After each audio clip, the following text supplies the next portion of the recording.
어느 마을 길 모퉁이에 과일 행상이 있었습니다. 이 사람은 오래전 손을 다쳐서 다니던 직장을 그만두게 됩니다. 그리고 손수레를 마련해 마을 어귀에서 사과 장사를 하기 시작합니다. 장사하던 어느 날 손님이 다가와 물어봅니다. 이 사과 어떻게 팔지요? 1,000원에 2개입니다. 그 사람은 3,000원을 내고 사과를 고르릅니다. 작고 모나고 상처 있는 사과만 6개를 골라서 봉투에 담아갑니다.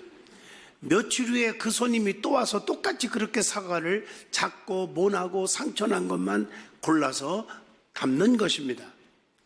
그 손님이 3번째 오던 날 행상이 물어봅니다. 아니, 손님 이왕이면 크고 좀 때깔 좋고 먹음직스럽고 보기 좋은 것으로 골라가시지요.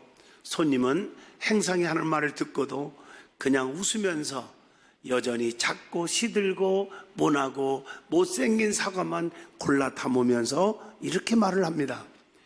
그래야 남은 사과 하나라도 더 팔지요. 저도 어렵게 사는데 댁은 더 어려워 보이네요. 힘을 내세요. 하늘은 스스로 돕는 자를 돕고 하늘이 무너져도 솟아날 구멍이 있다잖아요.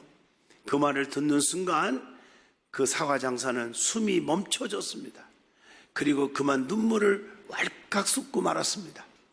아직도 세상에 이렇게 아름다운 사람들이 있구나. 사과 봉지를 들고 돌아서 가는 그 사람의 뒷모습이 그렇게 아름다워 보일 수가 없었습니다. 자기도 모르게 부끄러워하지 않고 더 열심히 해야겠다고 하는 용기를 불끈 생기더라는 얘기입니다. 사람은 누구를 만나느냐에 따라서 삶의 운명이 완전히 달라집니다.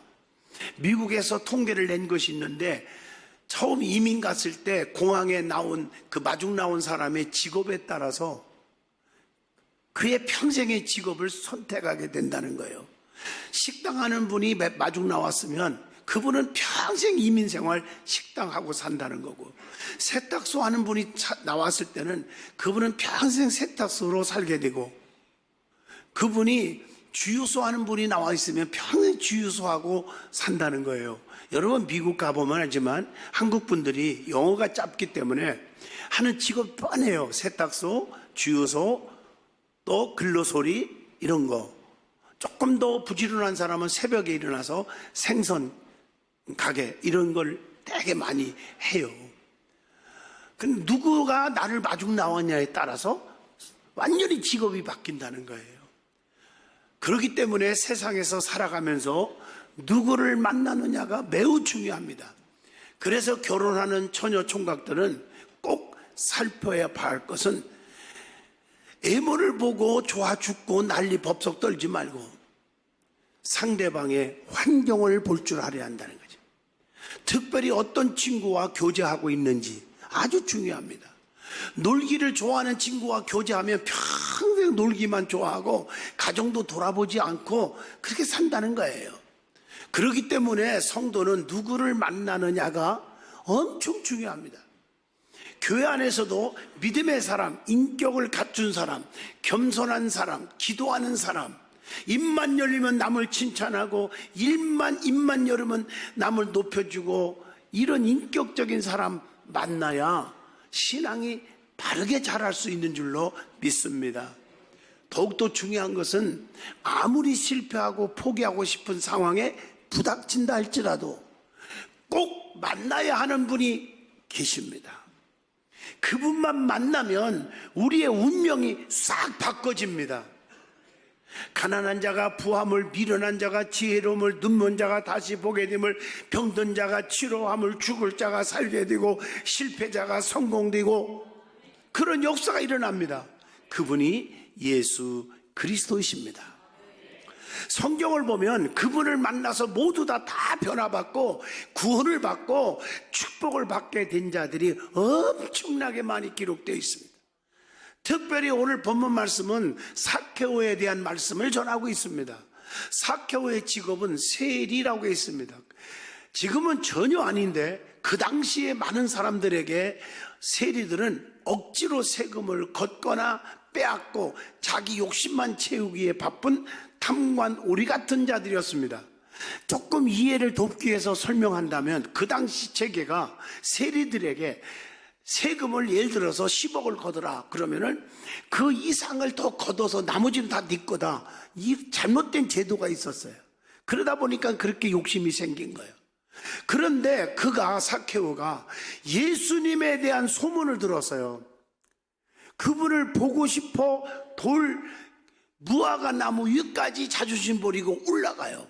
그리고 예수님을 바라보다가 예수님을 만나게 되었습니다. 그리고 예수님의 마음을 감동케 했던 그 사케오는 오늘 밤에 너희 집에 유하야겠다 하는 말씀을 듣고 예수님을 자기 집으로 아주 재빠르게 모셨습니다.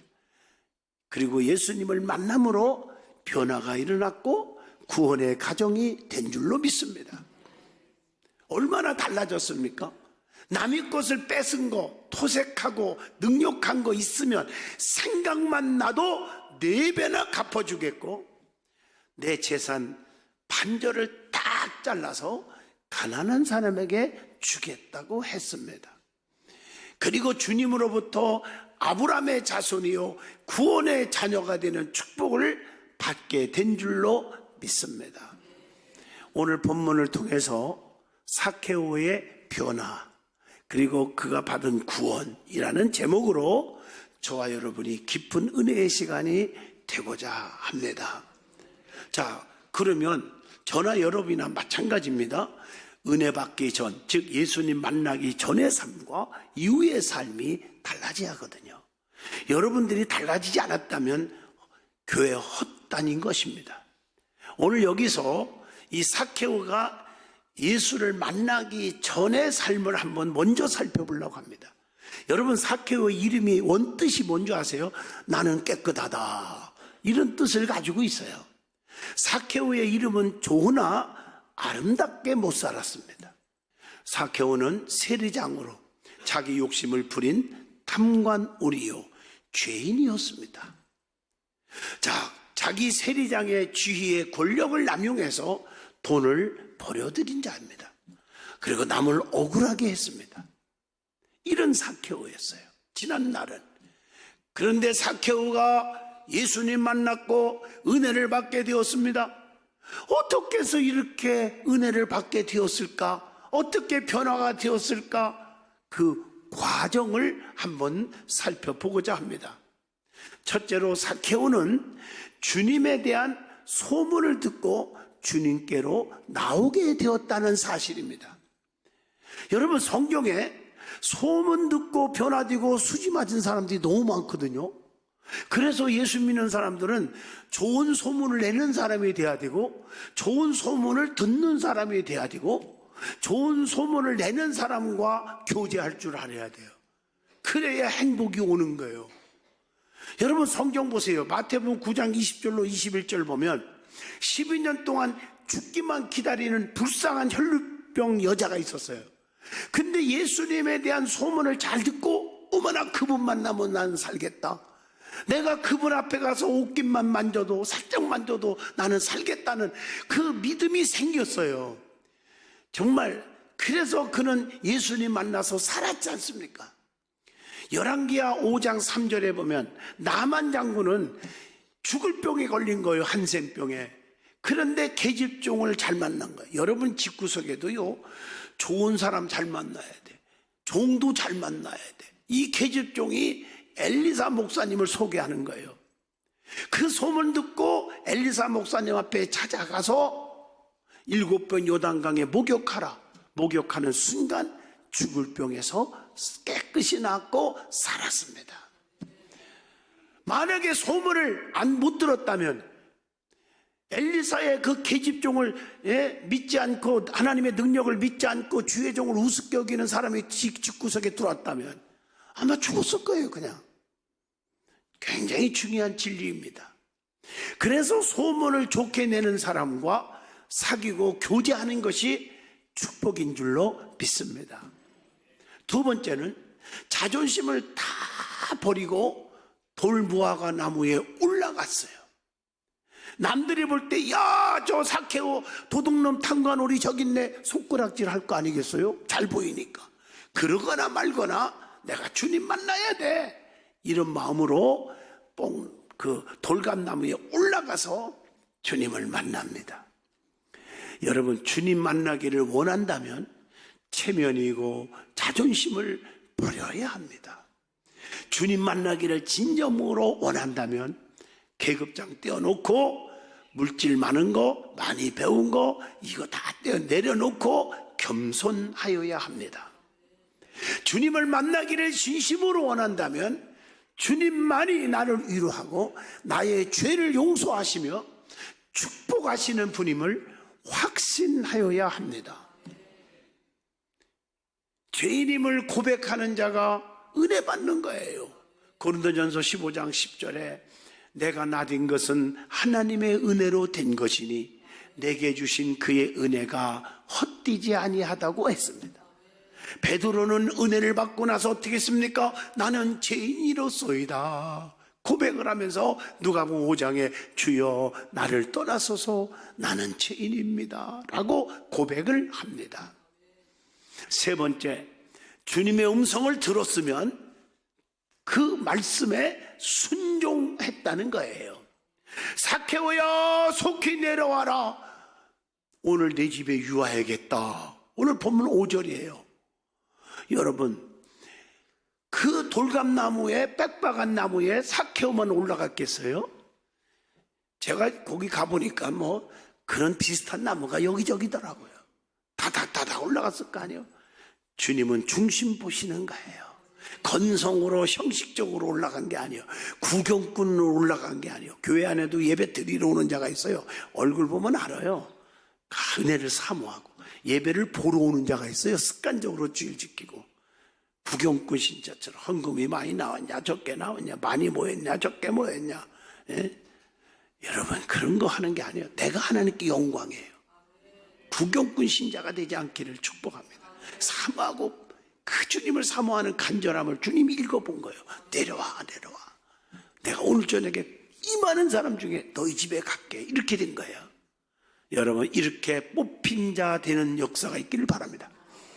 그래서 삭개오는 주님의 부르심에 속히, 충청도 말로 말하면 잽싸게 내려와서 대답하면서 순종합니다. 그게 고린도후서 6장 12절 말씀처럼 성경에 보면요, 사무엘아 사무엘아 부를 때 사무엘상 3장 10절 보니까 말씀하옵소서 주의 종이 듣겠나이다. 순종이에요. 이사야를 부를 때도 이사야 6장 8절에 내가 누구를 보내며 누가 우리를 위하여 갈고 하시니 그때 내가 이르되 내가 여기 있나이다. 나를 보내소서. 다들 이 핑계 저 핑계 대고 못해요, 안 해요, 싫어요. 다 그런 때에 쉽게 말하면 이사야는 내가 있습니다. 아고 자 빈들에도 가라면 가고요. 내가 있는 거 다 드리라고 해도 드리겠나이다. 이런 고백입니다. 그러니까 하나님께서 정말 대선지자로 크게 능력받아 쓰임받은 줄로 믿습니다. 자, 그러면 이 삭개오가 은혜를 받은 다음에 어떤 행동을 했는지, 그리고 어떻게 달라졌는지, 이게 더 중요하지 않겠습니까? 첫째가 오늘 본문 누가복음 19장 8절입니다. 소유의 절반을 가난한 자에게 주겠다고 선언합니다. 여러분, 은혜 받으면 이렇게 달라져요. 오순절날 성령 받은 사람들처럼 은혜 받으면 사랑이 넘칩니다. 사도행전 2장 42절 서로 교제하고 떡을 떼고 기도하기를 심쓰니라. 또 가난한 자를 돕는 자는 궁핍하지 않는다고 하는 잠언서 28장 27절을 기억하게 합니다. 또 고린도전서 13장 3절 보니까 남을 돕는 것도 사랑 없이는 하면 유익이 없다. 그래서 진심으로 남을 돕고 섬기는 그런 성도가 되어야 합니다. 또 마태복음 19장 21절에 보면요, 남을 돕는 것은 하늘의 보화가 된다는 거예요. 예? 그래서 돕는 자가 축복이고요, 받으려고 하지 말고 주는 자가 복이 있다고 성경은 가르쳐주고 있지 않습니까? 두 번째로, 남의 것을 토색한 것이 있으면 4배나 갚아주겠다. 이게 8절 본문의 말씀이에요. 사케오는요, 참된 회개에 대한 결단을 내린 거예요.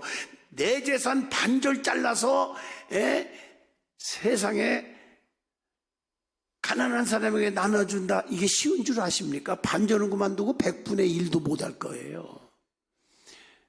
아직도 변화되지 않아서 그래요. 사케오는 참된 회개에 대한 자기 포기를 한 것입니다. 성도는 물질 문제가 깨끗하여야 합니다.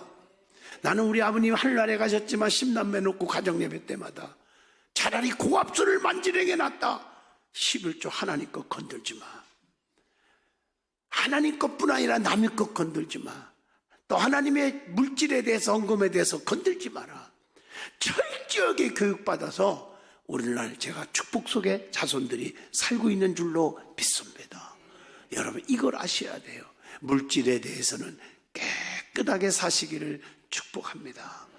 세 번째, 주님으로부터 구원의 축복이 이 집에 임했다고 하시면서 아브라함의 자손이라 칭함을 받았음을 본문 누가복음 19장 9절에 말씀합니다.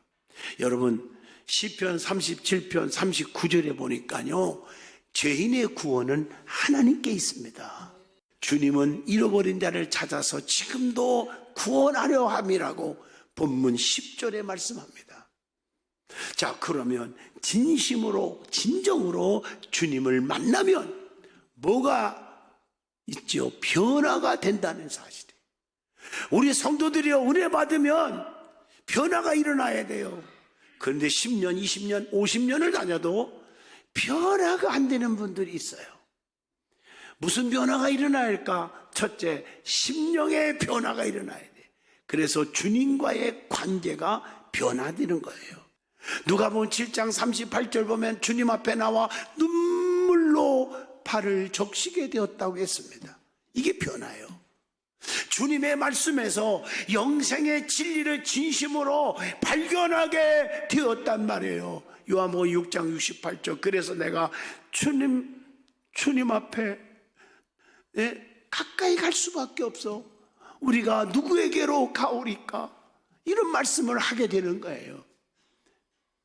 그리고 제 용서함의 기쁨과 감격을 체험하게 된다고 요한복음 4장 29절에 말씀합니다. 자, 두 번째 변화입니다. 인격의 변화가 일어나서 자신과의 관계의 변화가 일어나요. 갈라디아서 2장 20절 말씀이죠.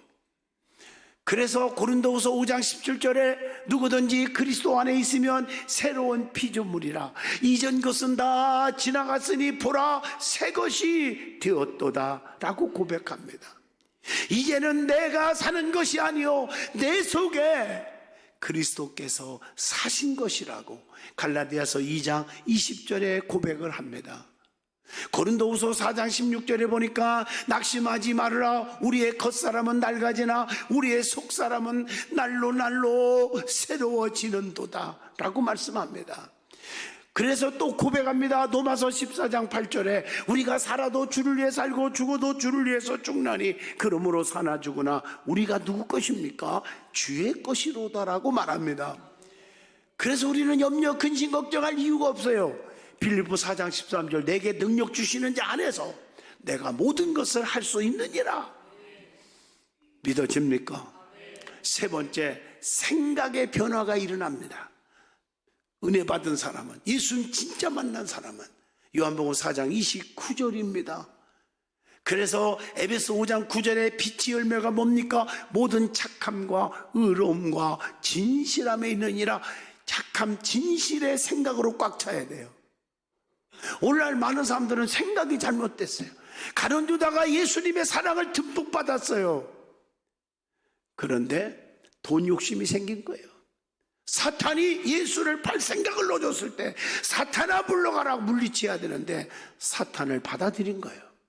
그래서 예수를 돈 몇 푼에 팔아먹는 배신자가 되었고, 요즘도 그렇잖아요. 욕심이 많아서 배신하는 사람들. 그렇게 돼버렸어요.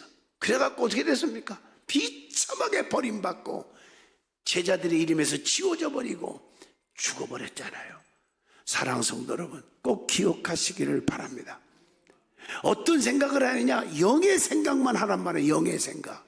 그래서 육신의 생각은 사망이지만 영의 생각은 생명과 평안이라고 로마서 8장 6절 말씀을 주고 있습니다. 부정적이고 소극적인 생각이 아닌 적극적이고 긍정적인 생각으로 바뀌어야 됩니다. 요한복음 4장 29절. 할 수 있습니다. 하면 됩니다. 해봅시다. 열심히 해봅시다. 이래야 되는데 할 수 없다. 하나만 하다 하지 말자. 오늘도 직장 때문에 사업 때문에 바빠요. 피곤해요. 아파요. 그리고 여러분들 예배에 등한히 하고 부흥에 등한히 하고 손해는 자기가 보는 것이지 누가 보는 게 아니에요. 네 번째, 생활의 변화로 사람과의 관계에서 변화가 일어납니다. 생활 속에서.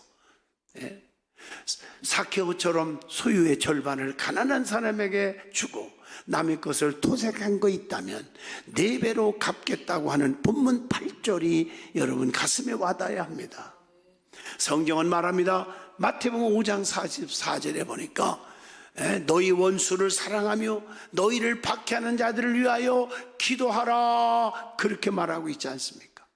갈라디아서 5장 16절 보니까 너희는 성령을 따라 행하라, 육체의 욕심을 이루지 아니하리라, 이렇게 말하고 있습니다. 이제 말씀을 마무리하려고 합니다. 사람의 마음은요, 뭐와 같냐? 그러면 양파와 같다, 이렇게 말을 합니다. 왜냐?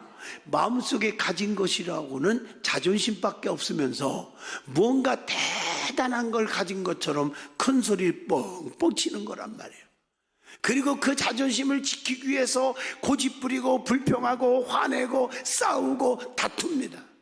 그러나 마음의 꺼풀을 다 벗겨내면 남는 것은 아무것도 없습니다. 사람이 자존심을 버릴 나이가 되면 공허함과 허무밖에 남지 않는다는 것입니다. 그리고 그 하나하나를 벗겨내는 데는 많은 시간과 아픔이 따른다는 것입니다. 사람이 세상에 나올 때는 자존심 없이 태어납니다. 그러나 세상을 살면서 반평생은 자존심을 쌓고 다시 그것을 허무는 데 남는 반평생을 보낸다는 것입니다. 힘든 인생이었다는 말을 남기고 간다는 거죠. 우리를 자신 안에 가두고 있는 그 자존심, 그것을 허물 수 있다면 우리는 많은 시간과 기회를 얻게 되는 것입니다. 자존심 때문에 만나지 못했던 사람들을 만날 수 있고 하지 못했던 일을 할 수 있게 됩니다. 또한 우리는 자신의 체면 손상 때문에 사람들을 두려워할 이유가 없습니다. 자신을 숨기기 위해서 고민하거나 긴장하지 않아도 된다는 거죠. 더 많은 사람과 조화를 이룰 수 있고 마음이 상해서 잠 못 이루는 밤도 없어질 것입니다. 필요 없는 담은 세우지 않는 것이 가장 좋은 방법이고, 또 세워져 있는 담이 필요 없을 때는 빨리 허무는 것이 넓은 세상을 바라볼 수 있는 비결입니다. 자존심은 최후까지 우리를 초라하게 만드는 부정적인 인식이라는 것입니다. 우리가 지금까지 세워오던 자존심을 다 버리면 우리에게 많은 사람들이 다가올 것입니다. 그 순간 그들과 편안한 관계를 유지할 수 있을 것입니다. 사랑하는 성도 여러분, 옛말에 자존심이 밥 먹여주냐, 이런 말이 틀림이 없어요. 자존심 다 버리세요. 온유와 겸손으로 마음을 확 열으세요. 성도는 누구보다 주님을 만나야 합니다. 성령을 받아야 거듭나고 거듭나야 천국에 갑니다. 요한복음 3장 5절에 분명히 말씀하고 계십니다. 사케오는 죄인이었지만 예수님을 만나서 구원받고 삶이 완전히 변했습니다. 악한 자가 선한 자로, 뺏는 자가 돕는 자로 바뀌었습니다. 우리도 예수님을 통해서 진정한 변화가 일어나고 거듭남이 있기를 진심으로 축복합니다. 우리도 예수님을 통해서 달라져야 합니다. 그래서 주님의 은총이 여러분의 자자손손에게 임하시기를 간절히 축복합니다.